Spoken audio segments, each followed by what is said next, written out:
je suis rentrée vraiment parce que moi, j'avais des problèmes de comportement. Tu sais, j'étais vraiment violente. Puis là, ben, tu sais, j'ai toujours été violente à la maison, de ce que j'ai connu, de ce que je me souviens. Mais ça a vraiment comme commencé plus là, rendu à 15 16 ans, là, où que je commençais à être violente à l'école. Puis à un moment donné, j'avais lancé un coffre à crayon à une directrice. Fait que là, j'avais été suspendue. Puis là, tu sais, ça avait été comme plus la violence qui était rendue à l'extérieur de la maison. Puis c'est là que ça a été problématique. Là, puis que j'ai dû que la police, quand elle est venue me chercher, ben là, en fait, comme, peu importe, là, nous, on arrête ça là, dans le fond, et ils m'ont rentré au centre.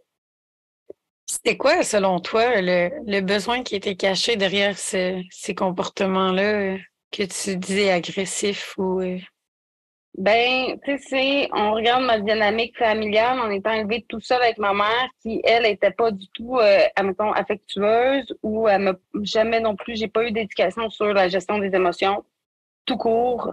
Ma mère, elle partait souvent en voyage, là, depuis que je suis née. Je pense que j'avais 6 mois la première fois qu'elle est partie 3 semaines.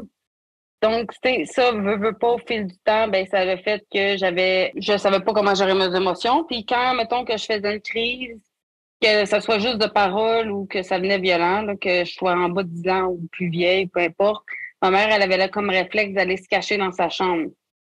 Puis elle attendait que ça passe, que je me calme. Fait au fil du temps, c'est sûr que moi, j'ai jamais su comment apaiser ça. J'ai jamais réussi à aller valider mon sentiment non plus. Le sentiment d'abandon était toujours présent. J'avais toujours peur que quelqu'un parte de ma vie. Puis j'étais pas capable de l'exprimer, là. Ça sortait pas en mots. Puis si on me le disait, mettons, t'as peur que je t'abandonne, mais là, je vais dire non parce que je savais pas c'était quoi non plus. C'était vraiment, j'avais peur aussi d'aller chercher de l'aide. Tu sais, ma mère, elle voulait donc que j'aille consulter quand j'avais 10 11 12 ans, mais je savais tellement pas à quoi ça ressemblait de recevoir de l'aide que c'était hyper épeurant parce que même elle, elle voulait pas en avoir. Donc, c'était pas un modèle là, pour avancer, mettons. C'était pas super. mais dans le fond, de ce que je comprends, c'est que ta mère, elle faisait beaucoup d'évitement. Autant qu'elle évitait tes problèmes de colère, quand que elle avait des problèmes personnels, elle n'allait pas chercher de l'aide, comme tu dis.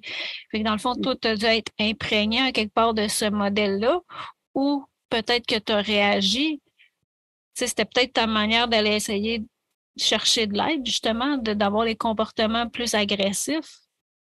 Oui, il y a plusieurs options. Tu sais, j'ai regardé ça longtemps avec des psychologues et de l'aide. Mais ce qui a ressorti le plus, c'est qu'il fallait que je prenne qu'est-ce qui m'appartenait, puis que j'aille essayer d'aller de l'avant. Donc, mais c'est difficile parce que on le voit pas de la même manière comme ma mère, elle décrivait, tu sais.